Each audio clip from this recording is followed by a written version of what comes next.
Hi my dears, welcome to ஊர்நாட்டு சமையல். வாங்க இன்றைக்கி சூப்பரான ஆட்டுக்கால் பாயா எப்படி செய்யுதுன்னு பார்க்கலாம். குக்கரில் சுத்தமாக கழுவி எடுத்துக்கிட்ட ஆட்டுக்கால், அது கூட கொஞ்சம் மஞ்சள், 1/2 டீஸ்பூன் இஞ்சி பூண்டு பேஸ்ட்டு, கொஞ்சம் சால்ட்டு, ஒரு டம்ளர் தண்ணி ஆட் பண்ணி 5-6 விசில் வர வச்சு எடுத்துக்கலாம். அதுக்கப்புறம் ஒரு வானலில் 4 டேபிள் ஸ்பூன் ஆயில் ஊற்றிக்கிட்டு 2 பட்டை, 4 கிராம்பு, 2 ஏலக்காய், ஒரு பிரிஞ்சி இலை, கொஞ்சம் கல்பாசி, 1/2 டேபிள் ஸ்பூன் கசகசா ஆட் பண்ணிவிட்டு அது பொரிஞ்சதும் 2 வெங்காயம் நறுக்கி வச்சுருக்கேன், அதையும் ஆட் பண்ணி வெங்காயம் நல்லா வதங்கட்டும். வதங்கின பிறகு 3 பச்சை மிளகாய், ஒரு கைப்பிடி புதினா சேர்த்து அதையும் நல்லா வதக்கிக்கலாம்.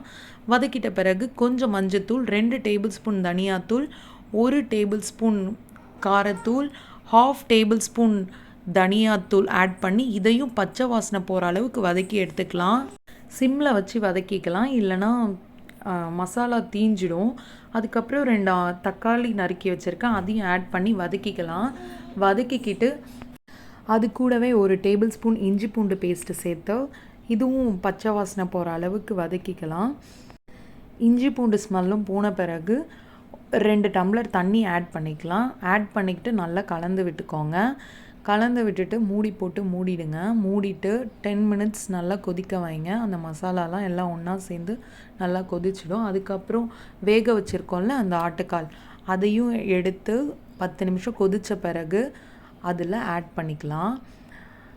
ஆட் பண்ணி நல்லா கலந்து விடுங்க. மறுபடியும் ஹை ஃப்ளேமில் வச்சு ஒரு 10 மினிட்ஸ் நல்லா கொதிக்க விடுங்க. 10 மினிட்ஸ் நல்லா கொதிக்கட்டும். அதுக்குள்ளே இங்கே தேங்காயும் 10 முந்திரியும் அரைச்சி 10 நிமிஷம் கொதிச்சதுக்கப்புறமா அது கூட கலந்துக்கலாம். கலந்து நல்லா கிளறி விட்டுக்கோங்க. இது ஜஸ்ட் ஒரு 2 மினிட்ஸ் மூடி வச்சு கொதிச்சா போதும், ரெடி ஆகிடும். இப்போ ஆட்டுக்கால் பாயா சூப்பராக ரெடி ஆகிடுச்சு. கருவேப்பிலை கொத்தமல்லி ஆட் பண்ணி சர்வ் பண்ணுங்கள். இடியாப்பம், பரோட்டா, சப்பாத்தி இதுக்கெலாம் ரொம்ப யம்மியாக இருக்கும். தேங்க்யூ. மறக்காமல் லைக், ஷேர் அண்ட் சப்ஸ்கிரைப்.